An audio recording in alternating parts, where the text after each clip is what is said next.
Царцааны нүүдэл шиг олон мянган сонгогчдыг хөдөө орон нутагт аваачид санал өгүүлдэг бохир бүдүүлэг арга энэ сонгуулиар дэлгэрчээ. Энэ булхааг Төв аймгийн постэр очиход л тодорхой харж болохоор байгаамаа. Энгийн өдрүүдэд 24 цагийн турш 1000 орчим аптеврийн хэрэгсэл зорчин өнгөрдөг.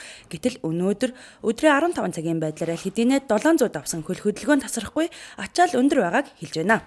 Энгийн өдрөөс бол арай илүү л байна л та.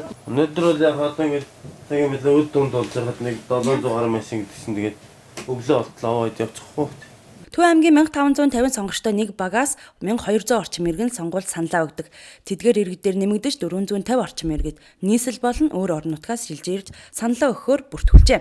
Энэ нь сонгуулийн дүнд 30 орчим хувиар бодлуулах боломж бүрдэж байна гэсэн үг юм а. Санал хураах 51-р буюу Солонгос цогцлбор дээр 14 цагийн байдлаар 750 сонгогч саналаа өгснөөс 200 гэхэд Улаанбаатар хотоос ирсэн төр шижүүлэхтэй сонгогч багшээд.